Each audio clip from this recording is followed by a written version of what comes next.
There are some bats that eat fish. I was actually in Puerto Rico this last week and we tried to catch some that eat fish, but we weren't lucky enough to catch any.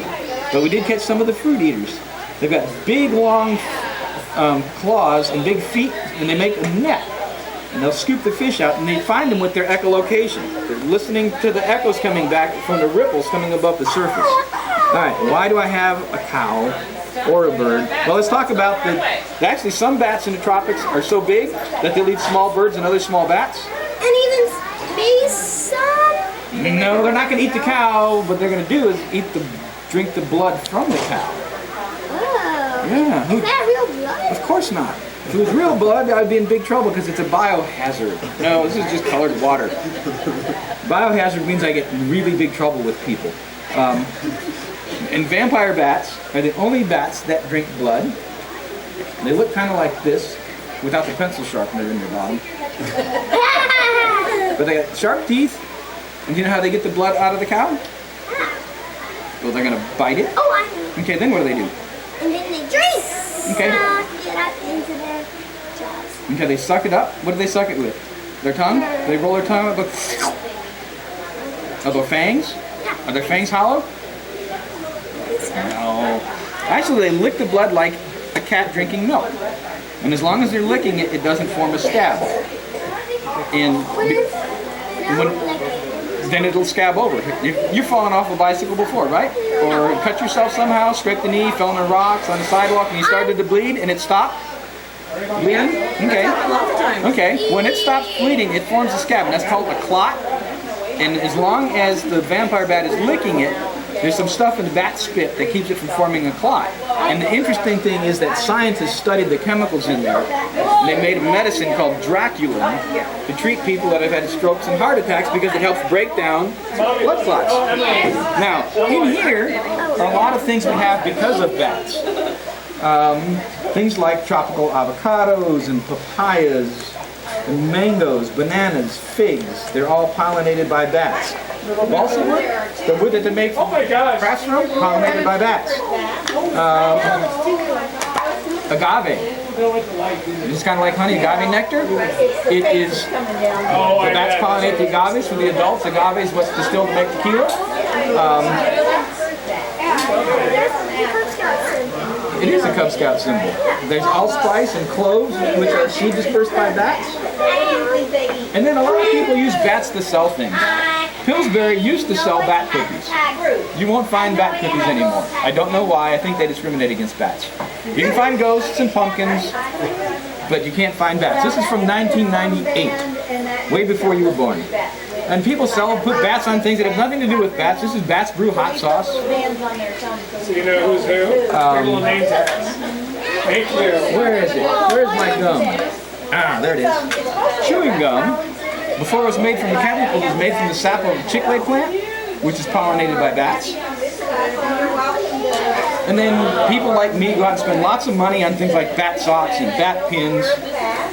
And then there's a place called Austin, Texas. Sells itself as Bat City, USA. They've got a colony of bats in a bridge, the Congress Avenue Bridge. It's got about 1.5 million bats in it, and the bats come out every night, and people line up on the bridge and under the bridge, and they watch the bats come out, and it brings a lot of money to downtown Austin, Texas. The other thing that people do, they sell the bat guano, that's the poop, because what comes in has to come out, and this was from the Cincinnati Museum of Natural History. They used to sell something called guanola. Now, we got to come down here because this is important. This is probably one of the most important. No, that's actually a raccoon. We're going to talk about rabies. Because rabies is a disease that will kill you if you develop rabies. There's no cure for rabies. Now, the most important thing to remember is you don't handle wild animals without being vaccinated for rabies. I've been vaccinated just like you've got your dog or cat has been vaccinated for rabies. Me too. I've been vaccinated for rabies. So that means if I get bitten by a bat, I've got, just like when you got vaccines for measles and mumps and chicken pox to keep you from getting sick, I won't get sick if I get bitten by bats with rabies. Now the biggest carrier of rabies are raccoons, skunks, and foxes. Okay? Yeah. But most people that die from bat rabies. And you know why? Because if you get bitten by a raccoon, a skunk, or a fox, you're going to have a big hole in your leg. If you get bitten by a bat, look how tiny those teeth are. Sometimes the bats are so small when they bite you, they don't even bleed. It's kind of sometimes like a paper cut. But that's enough for the virus to get in. So the big thing is, don't ever play with wild animals. If you get bitten by an animal, you got to tell an adult. Okay?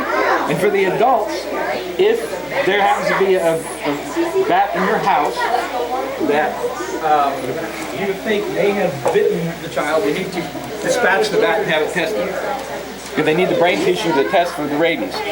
Okay, now the interesting thing, all these kind of strange looking things for kids, this is all about bats and culture. And this is a Chinese wufu. It's 5 bats in a circle. And the Chinese think that bats bring them good luck. And here's a purse from China, and it's got bats on it. Anybody have any idea what this is? Other than a bat without a wing. You know what that is? Bat decoration? This is an Indonesian crib protector. They'll hang this over a baby's crib to keep the bad spirits away. They like their bats. Okay? Unless it won't break. Yeah, they like it when the wings don't fall off. You're exactly right. Yeah, because then they just go. Okay, are bats blind? No, bats can see very well, which makes this interesting. This is from Peru, and it's a mola, and the bat is wearing glasses. So they're trying to perpetuate that myth about bats being blind. And this is a bat mask from Mexico, and this is just gourd art from Peru. You can see the bats on it. And you guys probably don't need to know a whole lot about what bat biologists do. At least not probably yet.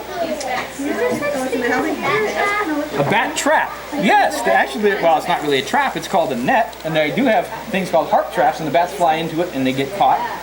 But this is a very fine net, and we string them up in the forest or across streams to catch the bats.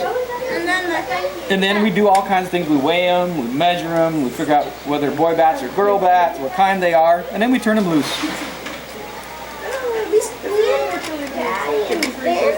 When we went to the lighthouse, we saw bats. You saw bats at a lighthouse. Sometimes when we catch a bat that's really rare, like an endangered bat, we'll put a little transmitter on it. It weighs about half a gram, which to you means nothing. It weighs about, and that's about how much it weighs, almost like nothing. Like my Less than that envelope. We'll weigh less than that envelope.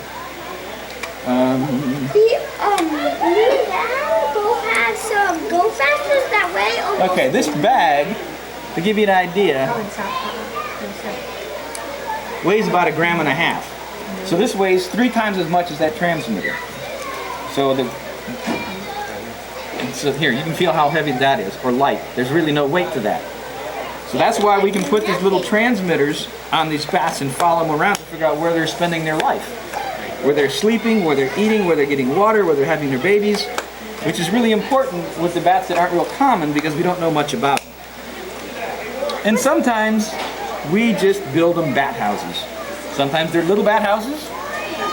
And when you get down on the end of the table, you can see all kinds of bat houses. This is just a really tiny one we used to show kids what doesn't take much space. And we'll let Mr. Ball talk more about the bats. But there's some really big bat houses. This one's at the University of Florida. It's like 20 feet square and 20 feet tall, and there's about 300,000 bats living down there now.